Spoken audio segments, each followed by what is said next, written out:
നമ്മളെ കുഞ്ഞുങ്ങൾക്ക് അംഗൻവാടിയിൽ നിന്ന് കിട്ടുന്നില്ല അമൃതപ്പൊടി. ആ അമൃതപ്പൊടി കൊണ്ട് ഇന്ന് ഞാനൊരു തേങ്ങയും വെല്ലവും എല്ലാം കുഴച്ചിട്ട് ഉണ്ട പോലെ ആക്കിയിട്ട് ആവിക്ക് വെക്കാമെന്നൊക്കെ വിചാരിച്ചിട്ട് കുഴയ്ക്കുമ്പോൾ ഒരു സാധനം കാണിച്ചു തരാം കേട്ടോ. ഇത് കണ്ടോ, എന്തോ ഒരു പ്രാണി അതിൻ്റെ ഉള്ളിൽ നിന്ന് കിട്ടിയതാ, കുഴച്ചുകൊണ്ടിരിക്കുമ്പോൾ കിട്ടിയതാ.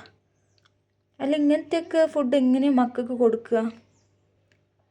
നല്ല പോഷകാഹാരമുള്ള ഇതാണ്. എന്തായാലും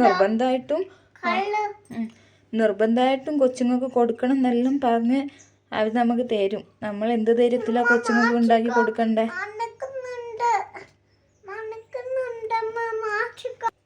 ഇതാ ഇതിന് കിട്ടിയതാണിപ്പോൾ. ഇതിൻ്റെ ഉള്ളിൽ കയറി പറ്റിയതൊന്നുമല്ല അത്. ഇനിയിപ്പോൾ ഞങ്ങൾ കുഴച്ചുകൊണ്ടിരിക്കുമ്പോൾ മേലെ വന്നിട്ട് മേലെന്ന് വീണതും അല്ല. എങ്ങനെ ഇതിൽ വന്ന് പെട്ട് ഞാൻ കുഴച്ചുകൊണ്ടിരിക്കുമ്പോൾ കണ്ടത് ഭാഗ്യം. അല്ലെങ്കിൽ ഇപ്പോൾ ആരുടെയെങ്കിലും വയറ്റിലെത്തിയത്. കൊച്ചുങ്ങൾക്ക് കൊടുക്കുമ്പോൾ എല്ലാവരും ഒന്ന് സൂക്ഷിച്ച് കൊടുക്കണേ. കുറുക്കെല്ലാം ഉണ്ടാക്കി കൊടുക്കുമ്പോൾ നമുക്ക് കണ്ണ് കാണാത്തത് വരെ ഉണ്ടാവും. ചിലപ്പോൾ ചെറിയ പ്രാണി, പാറ്റ എല്ലാം ഉണ്ടാകും. അപ്പോൾ സൂക്ഷിച്ച് നോക്കി കൊടുക്കണേ. ഇതിനിപ്പോൾ കളയാനേ പറ്റൂ ഞങ്ങൾക്ക്. പാവൻ്റെ നിലുവിന് അമൃതപ്പൊടി ഉണ്ടാക്കി കൊടുക്കാന്നൊക്കെ വിചാരിച്ച.